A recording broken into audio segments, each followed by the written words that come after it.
ನಮಸ್ಕಾರ, ಆರೋಗ್ಯ ಕಿರಣ ಮಾತುಕತೆಗೆ ಸ್ವಾಗತ. ಇದು ಮಂಗಳೂರಿನ ಫಾದರ್ ಮುಲ್ಲರ್ಸ್ ಮೆಡಿಕಲ್ ಕಾಲೇಜ್ ಮತ್ತು ಆಸ್ಪತ್ರೆ ಅರ್ಪಿಸುವಂಥ ಆರೋಗ್ಯ ಕಿರಣ ಮಾತುಕತೆ. ಇವತ್ತಿನ ಈ ಒಂದು ಮಾತುಕತೆಗೆ ನಮ್ಮ ಜೊತೆಗೆ ಡಾಕ್ಟರ್ ಸಿಮೋನಾ ಡಿಸೋಜಾ ಅವರು ಭಾಗವಹಿಸಿದ್ದಾರೆ. ನಾನು ಈ ಒಂದು ಮಾತುಕತೆಗೆ ಡಾಕ್ಟರ್ ಸಿಮೋನಾ ಡಿಸೋಜಾ ಅವರನ್ನು ಸಮಸ್ತ ವೀಕ್ಷಕರ ಪರವಾಗಿ ಪ್ರೀತಿಯಿಂದ ಸ್ವಾಗತ ಮಾಡ್ತೇನೆ. ನಮಸ್ಕಾರ ಡಾಕ್ಟರ್.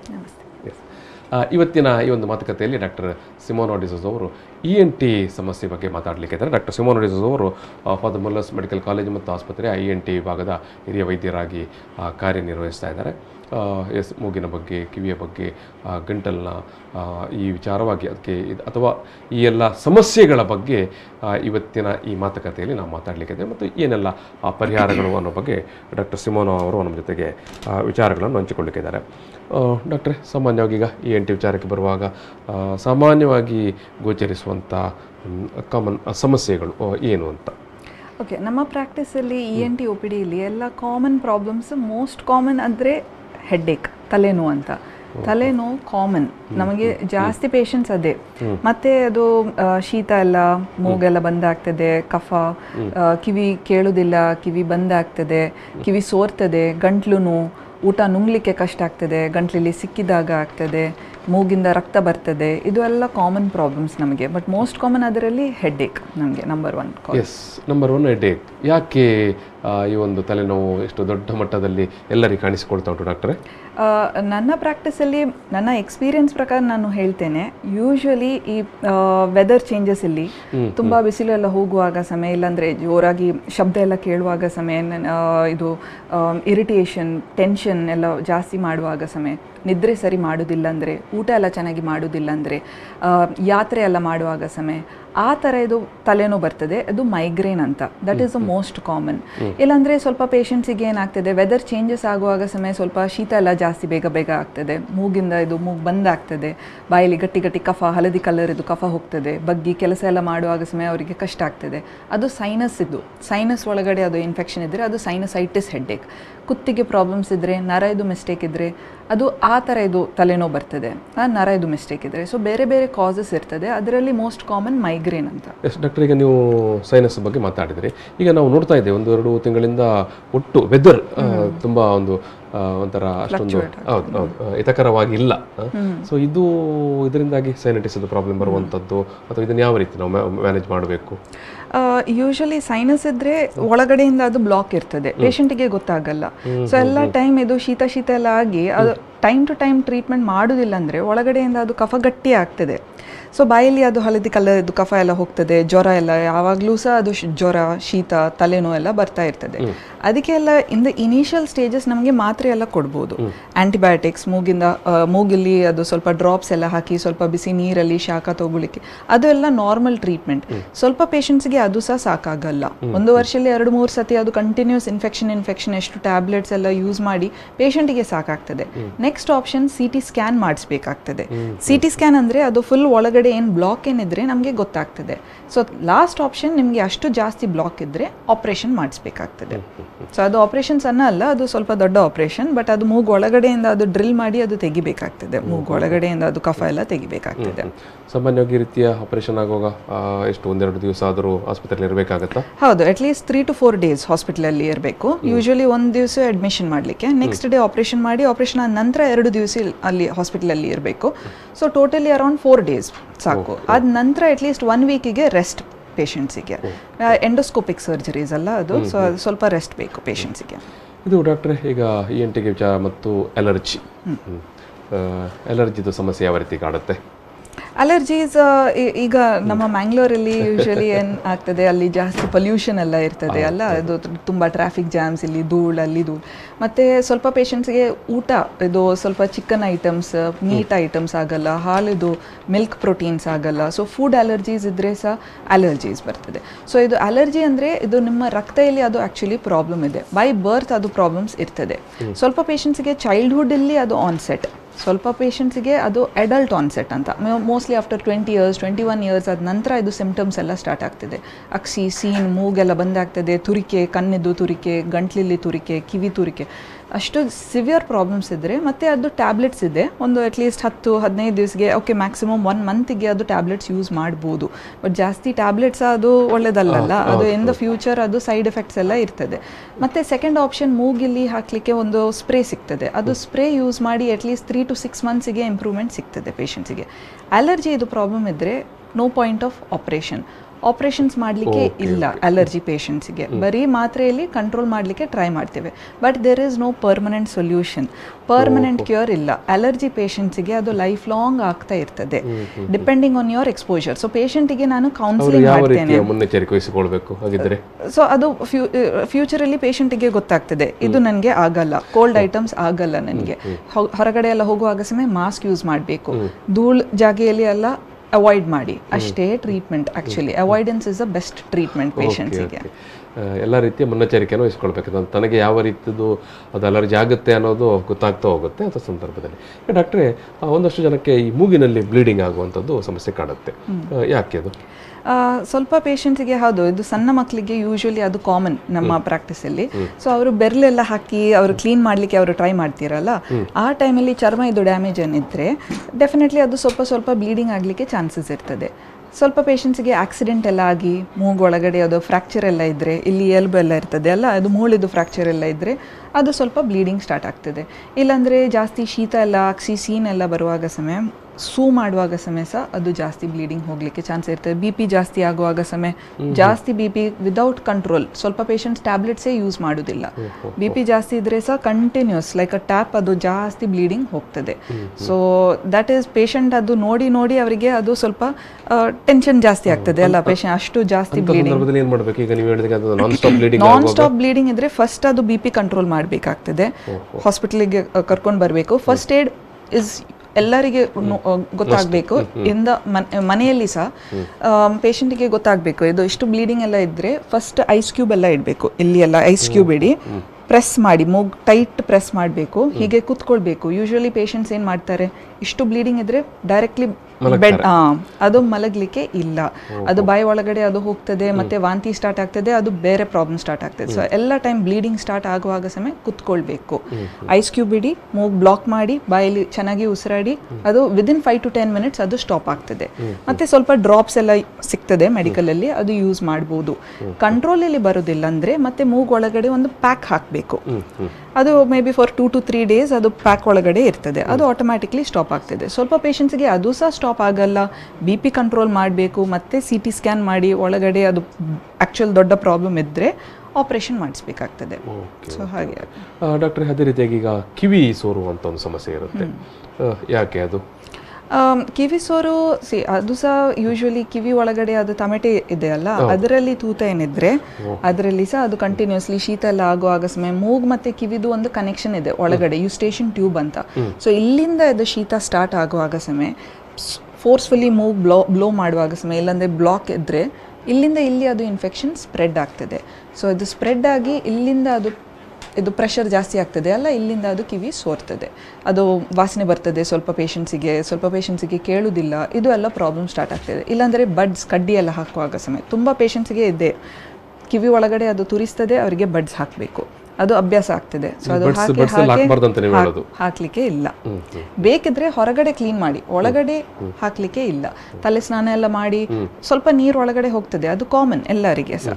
ಬಟ್ ಬಡ್ಸ್ ಯೂಸ್ ಮಾಡಲಿಕ್ಕೆ ಇಲ್ಲ ಸುಮ್ಮನೆ, ಅದರಲ್ಲಿ ಇನ್ಫೆಕ್ಷನ್ ಜಾಸ್ತಿ ಆಗಿ ಕಿವಿ ಸೋರ್ತದೆ ಆ ಟೈಮಲ್ಲಿ. ಇದು ಡಾಕ್ಟ್ರೆ, ಒಂದಷ್ಟು ಜನಕ್ಕೆ ಒಂಥರ ಗಿಡ್ಡಿನೆಸ್ ಕಾಡುವಂಥದ್ದು ಆಗಾಗ ಪದೇ ಅದಕ್ಕೂ ENTಗೂ ಏನು ಕನೆಕ್ಷನ್ ಇದೆ. ನಾನು ಹೇಳಿದ್ರಲ್ಲ ಈಗ ಕಿವಿ ಸೋರ್ತದೆ, ಸ್ವಲ್ಪ ಪೇಷಂಟ್ಸಿಗೆ ತೂತ ಇದ್ದರೆ ಅದು ಅದರಲ್ಲಿ ಸಹ ಅದು ಜಾಸ್ತಿ ಇನ್ಫೆಕ್ಷನ್ ಇರುವಾಗ ಸಮಯ ಪೇಷಂಟ್ಸಿಗೆ ಸರಿಯಾಗಿ ನಡಲಿಕ್ಕೆ ಆಗಲ್ಲ, ತಲೆ ಸುತ್ತು ಬರ್ತದೆ. ಇಲ್ಲಾಂದರೆ ಕಿವಿ ಒಳಗಡೆ ಸ್ವಲ್ಪ ಅದು ಸ್ಟೋನ್ ಪೀಸಸ್ ಥರ, ಪೊಸಿಷನಲ್ ವರ್ಟಿಗೋ ಅಂತ ಅದು ಮೆಡಿಕಲ್ ಟರ್ಮ್. ಸೊ ಹೀಗೆ ಮಲಗುವಾಗ ಸಮಯ ರಪ್ಪ ಹೀಗೆ ತಿರುಗುವಾಗ ಸಮಯ ಅದು ತಲೆ ಸುತ್ತು ಬರ್ತದೆ, may be for 5 to 10 seconds ಅದು ಇರ್ತದೆ. ಪೇಷಂಟಿಗೆ ವಾಮಿಟಿಂಗ್ ಸೆನ್ಸೇಷನ್ ಎಲ್ಲ ಇರ್ತದೆ, ಅದು ಪೊಸಿಷನಲ್ ವರ್ಟಿಗೋ.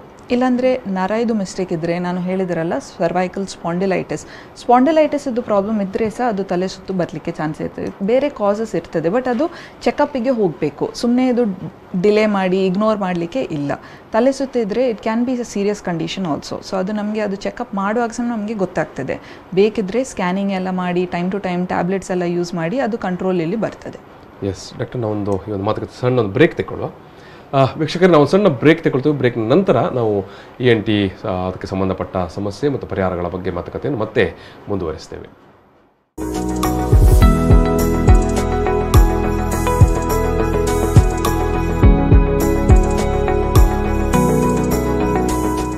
ಆರೋಗ್ಯ ಕಿರಣ ಮಾತುಕತೆಯನ್ನು ಮತ್ತೆ ಆರಂಭಿಸಿದ್ದೇವೆ. ಇವತ್ತು ನಮ್ಮ ಜೊತೆಗೆ ಮಂಗಳೂರಿನ ಕಂಕನಾಡಿ ಫಾದಮುಲ್ಲಸ್ ಮೆಡಿಕಲ್ ಕಾಲೇಜ್ ಮತ್ತು ಆಸ್ಪತ್ರೆಯ ENT ವಿಭಾಗದ ಹಿರಿಯ ವೈದ್ಯರಾಗಿರುವಂಥ ಡಾಕ್ಟರ್ ಸಿಮೋನಾ ಡಿಸೋಜಾ ಅವರು ಮಾತಾಡ್ತಾ ಇದ್ದಾರೆ. ನಾವು ENT ಸಮಸ್ಯೆ ಬಗ್ಗೆ ಮಾತಾಡ್ತಿದ್ದೇವೆ. ಅದಕ್ಕೆ ಏನು ಪರಿಹಾರಗಳು ಮತ್ತು ಯಾವ ರೀತಿಯ ಮುನ್ನೆಚ್ಚರಿಕೆಯನ್ನು ನಾವು ವಹಿಸಬೇಕು ಅಂತ. ಡಾಕ್ಟರ್, ಈಗ ನೀವು ಮುಂಗಿನ ವಿಚಾರ ಕೂಡ ಮಾತಾಡಿದಿರಿ, ಕಿವಿಯದು ಕೂಡ. ಈಗ ಕಿವಿಯ ಯಾವ ಮುನ್ನೆಚ್ಚರಿಕೆ ಅಂತೆಲ್ಲ ಹೇಳಿದ್ರಿ, ಬಟ್ ಒಂದಷ್ಟು ಜನಕ್ಕೆ ಕಿವಿ ಸ್ವಲ್ಪ ಕೇಳುವಂಥದ್ದು ಸ್ವಲ್ಪ ಜನರಲ್ ಎಲ್ಲರಿಗೂ ಕೇಳುವುದರಿಂದ ಸ್ವಲ್ಪ ಕಡಿಮೆ ಇರುತ್ತದೆ. ಅಂಥ ಸಂದರ್ಭದಲ್ಲಿ ಏನು ಮಾಡಬೇಕು? ಅದಕ್ಕೆ ಏನು ಚಿಕಿತ್ಸೆ ಉಂಟಾ ಅಥವಾ ಏನು ಅದಕ್ಕೆ ವಿಚಾರ? ಸ್ವಲ್ಪ ಪೇಷಂಟ್ಸ್ಗೆ ಹೌದು, ಅದು ಕಿವಿ ಕೇಳೋದಿಲ್ಲ, ಕಿವಿ ಬಂದಾಗಿ ಅವರಿಗೆ ಕಾಣಿಸ್ತದೆ. ಡಿಪೆಂಡಿಂಗ್ ಆನ್ ದ ಕಾಸ್, ಅದು 2 ಟೈಪ್ ಇದು ಹಿಯರಿಂಗ್ ಲಾಸ್ ಇರ್ತದೆ ಪೇಷಂಟ್ಸಿಗೆ. ಒಂದು ಟೈಪ್ ಕಂಡಕ್ಟಿವ್ ಅಂತ ನಾನು ಹೇಳಿದರಲ್ಲ ಇದು ಬ್ರೇಕ್ ಮುಂಚೆ, ಕಿವಿ ಒಳಗಡೆ ಅದು ತಮಟೆಯಲ್ಲಿ ತೂತ ಇದ್ದರೆ ಅದು conductive type of hearing loss. ಪೇಷಂಟ್ಸಿಗೆ ಯೂಶಲಿ ಅದು ಕಿವಿ ಕೇಳೋದಿಲ್ಲ. ಆ ಥರ ಇದು ಪ್ರಾಬ್ಲಮ್ಸ್ ಇದ್ದರೆ ಓಕೆ, ಅದು ನಮಗೆ ಟ್ಯಾಬ್ಲೆಟ್ಸ್ ಕೊಡ್ಬೋದು, ಆಪ್ರೇಷನ್ ಬೇಕಿದ್ದರೆ ಆಪ್ರೇಷನ್ ಮಾಡಿಸ್ಬೋದು. ಬಟ್ ಅದರಲ್ಲಿ may be around 10 to 20% improvement ಸಿಗ್ತದೆ ಪೇಷಂಟ್ಸಿಗೆ, 100% ಸಿಗೋದಿಲ್ಲ even after operation. Second type of hearing loss ಇರ್ತದೆ ಪೇಷಂಟ್ಸಿಗೆ, ನರ ಇದು ಡ್ಯಾಮೇಜ್ ಇದ್ದರೆ. ನರ್ವ್ ಡ್ಯಾಮೇಜ್ ಇದ್ದರೆ ಅದು ಪರ್ಮನೆಂಟ್ ಡ್ಯಾಮೇಜ್, ನಮಗೆ ಏನು ಮಾಡಲಿಕ್ಕೆ ಆಗಲ್ಲ. And that is very common ವಯಸ್ಸಾಗುವಾಗ ಸಮಯ ಪೇಷಂಟ್ಸಿಗೆ, ಮೋರ್ ದೆನ್ 50-60 ಇಯರ್ಸ್ ಡಯಾಬಿಟಿಕ್ ಪೇಷಂಟ್ಸಿಗೆ ಎಲ್ಲ ಕಿವಿ ಒಳಗಡೆ ಅದು ಒಂದು ನರ ಇರ್ತದೆ ಬ್ರೈನಿಗೆ ಕನೆಕ್ಷನ್ ಕೊಡಲಿಕ್ಕೆ. ಆ ನರ್ವ್ ಡ್ಯಾಮೇಜ್ ಇದ್ದರೆ ಅದು ಪರ್ಮನೆಂಟ್ ಡ್ಯಾಮೇಜ್. ಮೋಸ್ಟ್ಲಿ ನಮಗೆ ಏನು ಮಾಡಲಿಕ್ಕೆ ಆಗಲ್ಲ, ಆಪ್ರೇಷನ್ ಎಲ್ಲ ಮಾಡಿ ಟ್ಯಾಬ್ಲೆಟ್ಸ್ ಎಲ್ಲ ಯೂಸ್ ಮಾಡಿ ಅದು ಕಿವಿ ಕೇಳ್ವಿ ವಾಪಸ್ ಬರೋದಿಲ್ಲ. ಸೊ ಅದಕ್ಕೆ ಬರೀ ಒಂದೇ ಆಪ್ಷನ್ ಇರೋದು ಅದು ಮೆಷಿನ್ ಹಾಕಲಿಕ್ಕೆ. ಬಟ್ ಮೆಷಿನ್ ಸಹ ಅದು ಸ್ವಲ್ಪ ಎಕ್ಸ್ಪೆನ್ಸಿವ್ ಇರ್ತದೆ. ಸೊ ಬಟ್ ಅಟ್ಲೀಸ್ಟ್ ಅದು ಸ್ವಲ್ಪ ಪೇಷಂಟ್ಸಿಗೆ ಇಂಪ್ರೂವ್ಮೆಂಟ್, ಅಟ್ಲೀಸ್ಟ್ ಕೆಲಸಕ್ಕೆ ಎಲ್ಲ ಹೋಗ್ಬೋದು, ಇದು ಇರಿಟೇಷನ್ ಏನು ಇರೋದಿಲ್ಲ. ಸೊ ಅದೇ ಟ್ರೀಟ್ಮೆಂಟ್, ಬೇರೆ ಏನು ಟ್ರೀಟ್ಮೆಂಟ್ಸ್ ಏನು ಇಲ್ಲ. ಇದು ಡಾಕ್ಟರ್, ಈಗ ಒಂದು ವಯೋಸಹಜವಾಗಿ ಒಂದು ಅಡಲ್ಟ್ ಸ್ಟೇಜಿಗೆ ಬರುವಾಗ ಕೆಲವರಿಗೆ ಕಿವಿ ಕೇಳೋ ಪ್ರಮಾಣ, ಅದು ಪರ್ಸೆಂಟೇಜ್ ಸ್ವಲ್ಪ ಕಡಿಮೆ ಆಗುವಂಥದ್ದು, ಅದನ್ನು ಇಂಪ್ರೂವ್ ಮಾಡಲಿಕ್ಕೆ ಆಗತ್ತಾ? ಇಲ್ಲ, ಅದೇ ನಾನು ಹೇಳಿದ್ರಲ್ಲ, ಅದು nerve damage. After a certain age ಅದು ಕಿವಿ ಕೇಳ್ವಿ ಅದು ಡೌನ್ ಆಗುವಾಗ ಸಮಯ ಅದು ಇಟ್ಸ್ ಪ್ರೆಸ್ಬಯಾಕ್ಯೂಸಿಸ್, ಅದು ಏಜಿಂಗ್ ಪ್ರೊಸೆಸ್ ಇದ್ದರೆ ನಮಗೆ ಏನು ಟ್ರೀಟ್ಮೆಂಟ್ ಕೊಡಲಿಕ್ಕೆ ಆಗಲ್ಲ. ಅದೇ ಜಸ್ಟ್ ಚೆಕಪ್ಪಿಗೆ ಬನ್ನಿ, 1 ವರ್ಷದಲ್ಲಿ ಒಂದೊಂದು ಸತಿ ಅದು ಮೆಷಿನ್ ಟೆಸ್ಟಿಗೆ ಬನ್ನಿ. ಆ್ಯಂಡ್ ಪೇಷಂಟಿಗೆ ಬೇಕಿದ್ರೆ ಅದೇ ಹಾಕಬೇಕು ಹಿಯರಿಂಗ್ ಏಡ್ ಅಂತ. ಬೇರೆ ಕೆಲವರಿಗೆ ನಾವು ಬೈ ಬರ್ತ್ ಆಗಿ ಕಿವಿ ಕೇಳದೇ ಇರೋ ಸಮಸ್ಯೆ ಇರ್ತದೆ, ಅದನ್ನು ಇಂಪ್ರೂವ್ ಮಾಡ್ಲಿಕ್ಕೆ ಆಗುತ್ತಾ?